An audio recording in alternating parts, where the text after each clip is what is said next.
Friends, welcome to the 23rd Sunday in Ordinary Time Gospel Reflection. In today's Gospel from Luke, the Lord says, "If anyone comes to me without hating his father or mother, brother or sister, husband or wife or children, yes, even his own life too, he or she cannot be my disciple." So what is this about? The Lord is not telling us to ignore the fourth commandment, honor your father and mother. On the day we celebrate the birthday of Mary, surely the Lord is not asking us to disown our parents and loved ones or become hateful. Even on the cross, the Lord ensured that Mary would have someone to care for her in John, his beloved disciple. When Jesus speaks about hating father and mother, wife and children, brothers and sisters, and even our own lives, he's using a particular kind of language, shocking even, telling us to hate anything and anyone that causes us to lose our focus on him. When he says hate, Jesus does not want us to become hateful. He calls for a detachment so that we are worthy of his mission. If you try to do God's will and have other priorities, then we will fail. Let me explain this. In contemporary society, we like multiple choices. We belong to the culture of the mall. We are spoilt for choices. The food we eat, the clothes we wear, the films we see, or the number of channels that are available on television. However, at the heart of the gospel, there is no choice. Jesus is everything, the be-all and the end-all of everything. The one for whom a totalizing decision has to be made. In the person of truth, he is the supreme good. He is not one among many. There is no via media. He says, either you are with me or against me. Either you gather with me or you scatter. You cannot be indifferent to him. St. Paul says, "For me to live is Christ, to die is gain. I now no longer live, it is Christ who lives in me."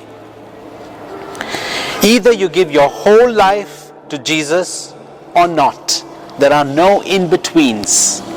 When Jesus is the unambiguous center of our lives, everything else finds its relation in and through him. C.S. Lewis has a famous line, "Jesus compels a choice." We have to make a decision. It is all or nothing.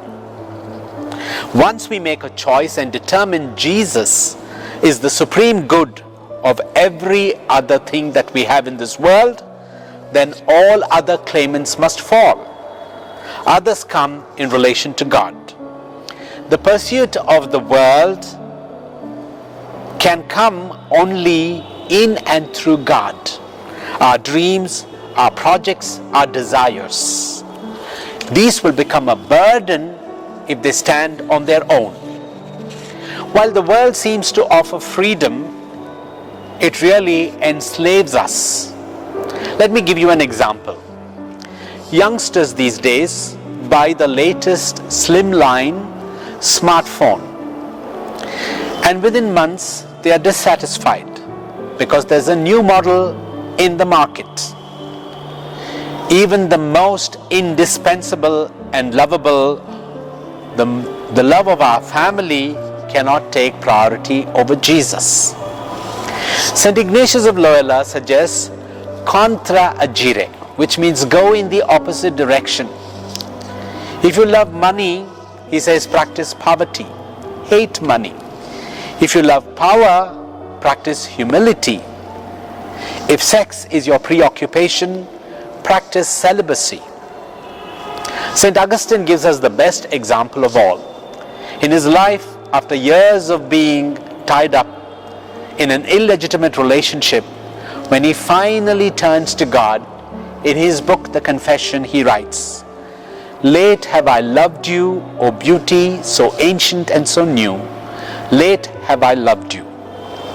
My dear friends, the good Lord is inviting us to love him above all things, to love him first. He craves for our love. The one who created you desires your love. Let us follow the example of Mary. St. Augustine would say, "Did she not conceive him in her heart before she conceived him in her womb?" Her world was transformed by the transformative power of the Word. She became the Mother of God. Being followers of Christ means being like Christ, who emptied himself and gained the world for himself. Dear friends, when you get involved in the dream of God, God will get involved in your dream. On this blessed feast day, the Nativity of the Blessed Virgin Mary, I wish you all a very happy feast day. God bless you.